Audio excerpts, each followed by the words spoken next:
Xin chào các bạn, chào mừng các bạn quay trở lại chuyên mục nhận định sớm các nhân vật của Reverse Mood 999. Ở bản 2.0 lần này, Blue Box đã giới thiệu cho chúng ta 3 nhân vật mới đến từ San Francisco.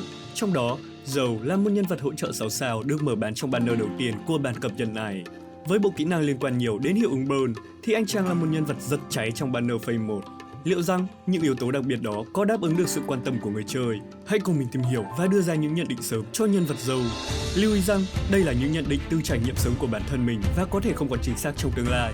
Vậy nên, video chỉ mang tính chất định hướng và hãy xem với một tinh thần thoải mái nhất. Bắt đầu nào! Joe được định hướng là một nhân vật hỗ trợ sát thương trong đội hình, gây sát thương reality damage và mang thuộc tính hệ beast. Điểm đặc trưng của Joe đến từ khả năng tạo khiên bảo kê mạnh mẽ cùng kỹ năng phản đòn tấn công diện rộng. Bên cạnh đó, anh ta còn có khả năng khuếch đại sát thương qua hiệu ứng burn. Tuy nhiên thì Joe cũng tận dụng hiệu ứng này để khấu trừ lượng HP của mình, khiến cho anh chàng luôn ở trong ngưỡng máu thấp. Vì thế, ta sẽ cần chú ý một chút trong vấn đề vận hành, nên là hãy cùng tìm hiểu ngay về bộ kỹ năng của Joe để có thể nắm rõ hơn về vấn đề này. Đầu tiên, hãy cùng tìm hiểu về các insight của Joe. Ở Insight 2, anh chàng được tăng 8% sát thương gây ra khi vào trận đấu, một insight tăng sát thương cơ bản và không có quá nhiều điều đặc biệt. Còn về Insight 1, sau mỗi đòn tấn công, nếu Joe áp dụng hiệu ứng burn lên kẻ địch, thì bản thân Joe sẽ nhận số cộng dồn burn tương ứng. Bên cạnh đó, khi tấn công, đòn đánh sẽ tăng attack dựa trên số cộng dồn burn hiện có của bản thân nhân với 0,5%. Đồng thời, Joe sẽ nhận ngay sát thương từ hiệu ứng burn trên người hiện tại. Tuy nhiên thì lượng sát thương mà Joe nhận phải từ burn sẽ được giảm 50%, và hiệu ứng này sẽ không làm giảm HP xuống dưới 15%. Cho những ai chưa biết, thì hiệu ứng burn sẽ làm giảm khả năng hồi phục của người mang debuff. Đồng thời, vào cuối hiệp sẽ gây một lượng sát thương Genesis Damage tương đương 4% attack của người đó. Burn có thể cộng dồn tối đa lên tới 30 stack ở điều kiện thông thường, và hiệu ứng burn mà áp dụng lên người Joe không khác gì so với hiệu ứng burn trên kẻ địch. Có thể thấy, hiệu ứng từ Insight 1 giống như một con dao hai lưỡi. Mặc dù lượng tăng attack khá là cao, nhưng Joe lại phải nhận một lượng khá sát thương từ hiệu ứng burn ngay khi tấn công mục tiêu. Lượng sát thương nhận phải này ảnh hưởng vô cùng lớn tới hiệu quả chống chịu của Joe, đặc biệt là khi tương tác với kỹ năng counter hit treating. Do đó, mình sẽ phân tích kỹ hơn về mức độ ảnh hưởng của Insight 1 ở phần sau. Còn ở Insight 3, giới hạn cộng dồn burn của Joe gia tăng lên 35 stack.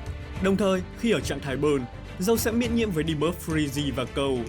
Ngoài ra, khi bắt đầu hiệp, nếu HP thấp hơn 50%, thì Joe sẽ nhận buff có khả năng miễn nhiễm với hiệu ứng bất lợi Negative Status và Stat Down, ngoại trừ debuff burn, và tăng crit rate của bản thân lên 20% trong vòng một hiệp.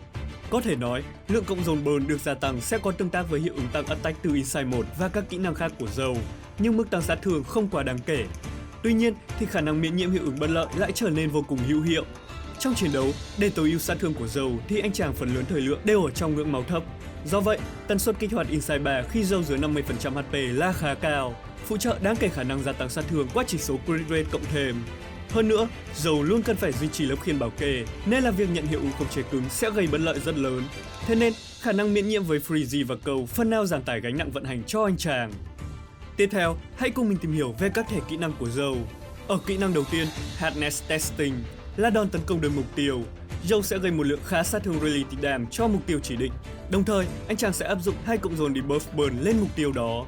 Bên cạnh đó, ứng với mỗi hiệu ứng burn hiện có trên bản thân thì sẽ tăng 1% sát thương gây ra cho toàn phe tà trong vòng 2 hiệp. Nhìn chung, lượng sát thương từ thẻ này không quá cao, vì đây không phải là kỹ năng gây sát thương chủ đạo của anh chàng, mà kỹ năng này sẽ có giá trị trong việc buff sát thương cho toàn đội thông qua hiệu ứng burn.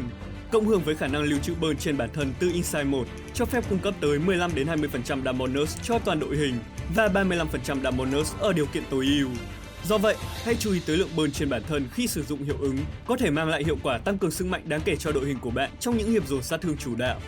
Còn về kỹ năng thứ hai rất đặc biệt, có tên gọi là Hit Treating, mang thuộc tính counter nhóm. Sau khi thi triển, Joe sẽ cung cấp cho toàn bộ đồng minh một lớp khiên bảo vệ trong vòng 2 hiệp, được scale theo chỉ số attack của bản thân. Đồng thời, ứng với mỗi hiệu ứng burn có trên người, lớp khiên được gia tăng thêm 3% hệ số chống chịu. Có thể thấy, với việc được tăng cường sức mạnh từ hiệu ứng burn, tấm khiên có độ chống chịu rất cao. Tuy nhiên, hãy lưu ý rằng tấm khiên sẽ không có tác dụng với hiệu ứng nhận sát thương từ burn của Insight 1. Có nghĩa là khi bạn tấn công kẻ địch, Joe sẽ nhận ngay sát thương của hiệu ứng burn từ Insight 1 như mình đã nêu trước đó. Nhưng tấm khiên từ kỹ năng counter sẽ không chặn sát thương này cho anh chàng. Thế nhưng, tấm khiên vẫn chặn sát thương từ hiệu ứng burn được kích hoạt vào cuối hiệp. Điều này dẫn đến việc ta có thể nhận định rằng hiệu ứng burn từ Insight 1 có hơi khác so với hiệu ứng burn thông thường. Ngoài ra, khiên sẽ không nhận sát thương từ kỹ năng tự khấu trừ máu của Summer West, Ezra hay là Eternity. nhưng Kakania lại là ngoại lệ vì tấm khiên lại nhận giảm sát thương cho kỹ năng Association của cô nàng. Do vậy, các bạn hãy lưu ý điều này khi sử dụng kỹ năng để giảm sát thương trong từng trường hợp nhất định. Bên cạnh đó, mỗi khi nhân vật có khiên bị tấn công, Joe sẽ thực hiện đòn phản kích High Temperature Tempering. Đòn tấn công gây một lượng khá sát thương Reality Dam và áp dụng 2 cộng dồn burn cho toàn phe địch. Đồng thời, ứng với mỗi 10% HP đã mất của Joe, thì đòn tấn công sẽ được tăng scale sát thương lên 10% Reality Dam. Điểm đặc biệt của đòn phản kích này đó chính là số lần kích hoạt ứng với số đồng minh nhận sát thương. Ví dụ như khi kẻ địch thi triển đòn đánh khiến cho 3 mục tiêu phía ta nhận sát thương, thì Joe sẽ kích hoạt phản kích 3 lần, dẫn tới việc đòn phản kích có tần suất kích hoạt vô cùng cao. Đặc biệt là trong những ải đấu đa mục tiêu, có nhiều kẻ địch thi triển tấn công trong cùng một hiệp. Từ đó, High Temperature Tempering chính là đòn tấn công gây sát thương chủ đạo của anh chàng. Ngoài ra thì đòn phản kích là đòn tấn công đa mục tiêu, nên trong những trận đấu đông kẻ địch, Joe sẽ nhận debuff burn tương ứng với số kẻ địch sau mỗi đòn đánh. Ví dụ như khi anh chàng thực hiện phản kích cho 3 kẻ địch và áp dụng 2 cộng dồn burn lên mỗi kẻ địch, thì Insight 1 sẽ trả lại cho Joe không phải 2 mà là 6 cộng dồn burn. Do vậy, khả năng nạp hiệu ứng burn của anh chàng trở nên vô cùng mạnh mẽ trong những ải đấu đa mục tiêu, khiến cho những kỹ năng gây sát thương và khả năng gia tăng sát thương cho đội hình trở nên tối ưu hơn. Tuy nhiên, như mình đã đề cập ở trên, thì hiệu ứng burn trên bản thân như một con dao hai lưỡi. Khi kích hoạt tấn công quá nhiều sẽ dẫn tới việc Joe nhận sát thương liên tục từ hiệu ứng burn của Insight 1. Giả sử rằng trong những ải đấu đa mục tiêu, Joe kích hoạt trung bình phản kích khoảng 5 lần mỗi hiệp, và mỗi đòn đánh kích hoạt khi anh chàng có khoảng 20 cộng dồn burn. Khi đó, với khoảng 1.600 điểm attack thì Joe sẽ mất khoảng 640 HP cho mỗi đòn đánh và 3.200 HP sau một hiệp, tương đương với khoảng 1/3 thanh máu của bản thân. Chính vì vậy, trong những ải đấu này, Joe rất cần một hỗ trợ hồi máu mạnh mẽ hay là một nhân vật có khả năng giảm sát thương hiệu quả để anh chàng có thể duy trì khả năng sống sót trong vận hành. Bên cạnh đó, mình sẽ đưa ra một số lưu ý cho đòn tấn công đặc biệt này. Đầu tiên thì đây là đòn đánh Extra Action nên sẽ kích hoạt khả năng cấp Eureka của 37. Do vậy, với tần suất thi triển cao thì Joe có khả năng ghép cặp với 37 để có thể tăng cường mạnh mẽ sát thương của cô nàng.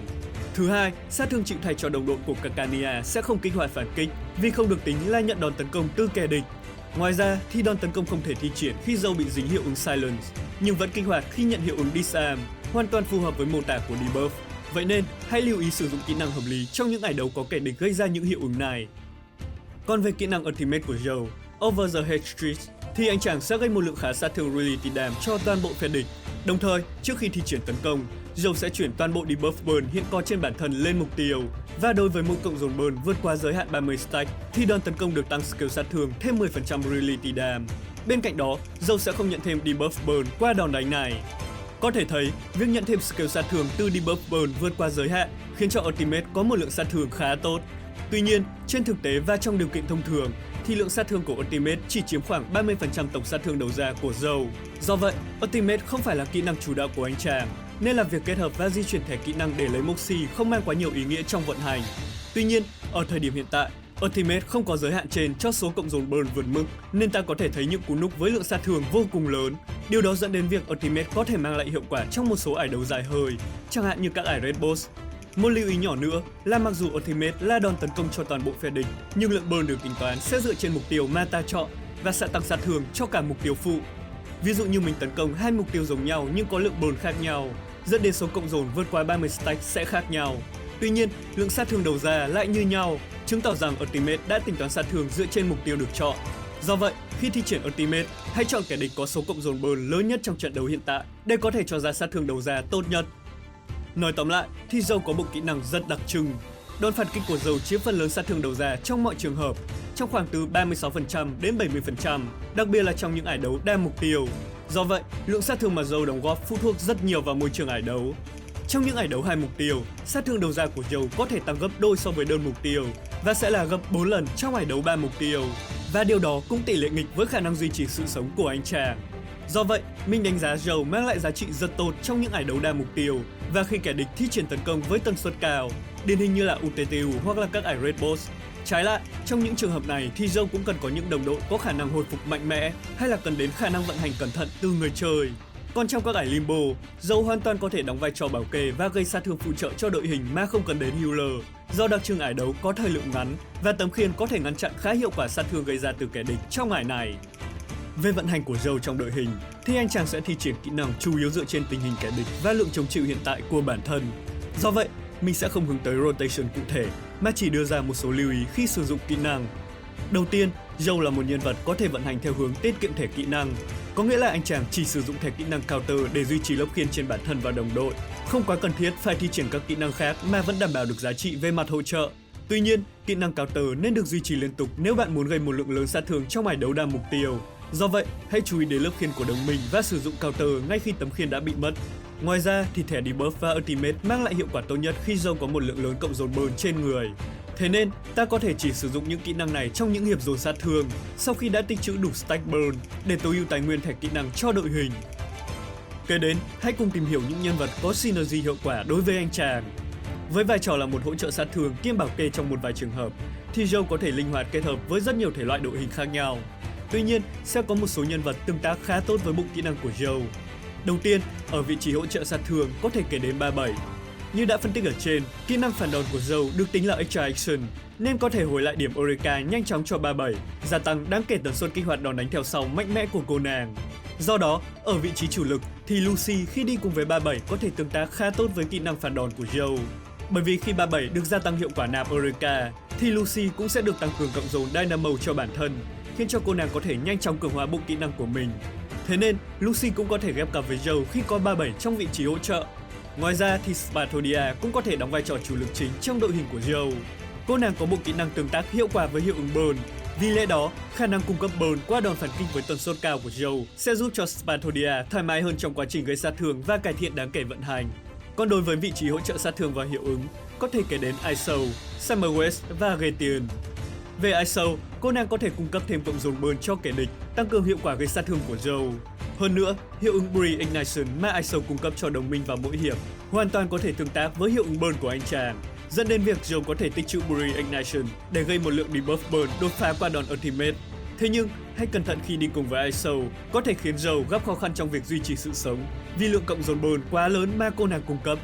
Còn về Summer West thì cô nàng có khả năng buff đam bonus cho đồng minh khá tốt qua bộ kỹ năng của mình. Không chỉ vậy, nhờ việc Joe kích hoạt hiệu ứng trừ máu liên tục qua đòn phản kích, khiến cho kỹ năng Choice Reveal được gia tăng sát thương vô cùng đáng kể, giúp cho cô nàng đóng góp một lượng sát thương không nhỏ khi đi cùng với Joe. Ngoài ra thì Gatian có lợi thế khi mang hệ Beast với Joe, có thể hỗ trợ khả năng khuếch đại sát thương Reality Dam vô cùng mạnh mẽ, đặc biệt là trong những ải đấu đa mục tiêu, dẫn đến việc Gatian sẽ là một hỗ trợ tốt khi Joe đóng vai trò vị trí chủ lực trong những trận chiến đông kẻ địch. Tuy nhiên, Gatian sẽ không quá hiệu quả khi ở trong môi trường ít kẻ địch hay là khi Joe chỉ đóng vai trò hỗ trợ trong đội hình. Bên cạnh đó, với việc sử dụng HP làm tài nguyên để gây sát thương, thì Joe sẽ cần đến những hỗ trợ hồi phục hoặc giảm sát thương mạnh mẽ. Điển hình là Kakania trong vị trí giảm tải sát thương. Với khả năng chịu thay sát thương cho toàn bộ đội hình mà không cần bất kỳ điều kiện nào, thì Kakania phụ trợ rất hiệu quả cho tấm khiên của Joe. Không chỉ tăng cường khả năng duy trì cho anh chàng, Kakania còn gia tăng chống chịu cho lớp khiên của những đồng đội khác, khiến cho tấm khiên của Joe được gia tăng sức bền đáng kể. Từ đó, Joe có thể giãn cách sử dụng thẻ kỹ năng hơn và tiết kiệm được tài nguyên thẻ bài cho chủ lực. Ngoài ra thì Lorelai cũng có thể đóng vai trò bảo kê cho Joe khi có khả năng giảm tải sát thương cho đội hình ở cả hai kỹ năng thường và từ Inside Mode. Đồng thời, cô nàng cũng phụ trợ hiệu ứng gia tăng sát thương khá tốt qua bộ kỹ năng của mình. Bên cạnh đó thì Medicine Bucket và Janice sẽ là những nhân vật hỗ trợ hồi phục cứng cho Joe. Cả hai nhân vật đều có khả năng hồi HP tốt và giảm tải sát thương nhận phải cho đồng đội. Còn về Tooth Fairy và Villa thì hai nhân vật này không chỉ có khả năng hồi phục tự động mà còn có thể tăng cường sát thương cho Joe. Tuy nhiên, hãy lưu ý rằng hiệu quả thanh tẩy debuff từ ultimate của Tooth Fairy và Villa sẽ xóa bỏ hiệu ứng burn của Joe. Do vậy, nếu bạn sử dụng hai nhân vật này trong vị trí hồi phục, hãy lưu ý trong vấn đề vận hành về hiệu ứng này. Kế đến, hãy cùng mình tìm hiểu về việc bi chỉ số cho Joe sao cho hợp lý. Bởi vì các kỹ năng của Joe hầu hết đều gây sát thương Reality Dam, nên các chỉ số sẽ đi theo đường gia tăng sát thương cho kỹ năng phản đòn. Do đó, ta sẽ hướng đến các chỉ số như chỉ số tấn công, các chỉ số bạo kích, Dam bonus, Incantation Mine hay là Penetration Rate. Như đã phân tích, Joe khá đề cao khả năng duy trì sự sống, nên là chỉ số Dam Taken Reduction sẽ là một sự lựa chọn khả dụng cho anh chàng. Đầu tiên, về Resonance thì các bạn có thể tham khảo một trong 3 phương án sau. Cho những ai chưa biết thì ở phiên bản 2.0, ta sẽ được cập nhật thêm cơ chế lắp Resonance mới. Mỗi nhân vật có thể thay đổi mảnh chính của Resonance thông qua việc tiêu tốn một lượng tài nguyên để có thể lấy về những chỉ số hợp lý hơn cho nhân vật đó. Bởi vì chưa có bản tiếng Anh chính thức nên mình sẽ sử dụng bản dịch sang tiếng Việt của Resonance mới. Ví dụ như trong trường hợp của Joe thì ta sẽ có 3 phương án lắp, đó chính là cân bằng, hòa hợp và chân thành. Ở phương án cân bằng, mảnh ghép chính sẽ cung cấp thêm một lượng khá Dam Taken Reduction mà vẫn đảm bảo được lượng sát thương đầu ra ở mức tốt. Do vậy, phương án này sẽ phù hợp khi bạn cần thêm khả năng chống chịu cho Joe. Trong khi đó, phương án chân thành sẽ cung cấp thêm chỉ số Incantation Mine, khuếch đại mạnh mẽ sát thương của anh chàng. Tuy nhiên thì khả năng chống chịu sẽ bị suy giảm đáng kể. Còn phương án hòa hợp là phương án gốc ban đầu, là điểm trung bình của cả hai phương án trên, đem lại hiệu quả chống chịu và lượng sát thương đầu ra không cách biệt quá nhiều so với phương án cân bằng và chân thành. Hơn nữa, phương án gốc có thể giúp tiết kiệm tài nguyên nên bạn có thể cân nhắc sử dụng. Còn về sidekick dành cho Joe thì không thể không kể đến chấn 6 sao mới được miễn phí trong event, The Unbearable Linus. Sidekick cung cấp một lượng khá attack cùng dòng phụ gia tăng đam bonus. Đồng thời, nội tại tương tác rất mạnh mẽ với Joe khi gia tăng thêm chỉ số Incantation Mind nếu người trang bị trong trạng thái burn và một lượng khá chỉ số attack khi người trang bị thi triển đòn đánh phản kích nhóm. Vì lẽ đó, sidekick là sự lựa chọn hiệu quả nhất cho sát thương đầu ra của Joe trong đa phần các trường hợp. Tuy nhiên, nếu bạn không đủ điều kiện để sở hữu chấn thì Blasphemer này hoàn toàn là một sự lựa chọn khả dụng. Với dòng phụ gia tăng thêm chỉ số Incantation Mind và nội tại tăng cường sát thương khi kẻ địch chịu hai hiệu ứng bất lợi Negative Status trở lên, thì Joe có thể dễ dàng kích hoạt nội tại này thông qua hiệu ứng Burn. Thậm chí, Blasphemer này có thể cho sát thương đầu ra nhỉnh hơn một chút so với chấn. Tuy nhiên thì khi không kích hoạt nội tại, hiệu quả của sidekick sẽ bị suy giảm đáng kể, nên hãy lưu ý điều này. Bên cạnh đó thì Knock on the Door cũng sẽ là một sự lựa chọn khả dụng. Sidekick cung cấp một lượng attack lớn cùng dòng phụ gia tăng thêm chỉ số tỷ lệ bao kích. Đồng thời, khi tấn công kẻ địch trong trạng thái burn, người trang bị được tăng cường thêm một lượng nhỏ đam bonus. Và khi người trang bị thi triển tấn công Extraction đa mục tiêu, thì đòn tấn công đó sẽ được tăng một lượng khá lớn chỉ số Incantation Mind. Do vậy, đây đều là những hiệu ứng mà Joe có thể tận dụng hiệu quả, khiến cho Knock on the Door cung cấp một lượng sát thương không cách biệt nhiều so với chấn, nên đây cũng sẽ là một sự lựa chọn mà bạn có thể sử dụng. Cuối cùng, hãy cùng mình tìm hiểu một chút về portrait của Joe. Mốc portrait đem lại hiệu quả tốt nhất cho anh chàng chính là portrait 1. Ở portrait 1, Joe được tăng trực tiếp scale Reality Dam cho đòn phản kích, vốn là đòn gây sát thương chủ đạo, dẫn đến việc sức mạnh của Joe tăng trưởng đáng kể qua mốc portrait này. Thế nên, mình đánh giá portrait 1 rất tốt và các bạn có thể đầu tư khá dễ dàng do đây là mốc portrait thấp. Còn về portrait 2 và portrait 5 đều là những mốc portrait có giá trị tốt.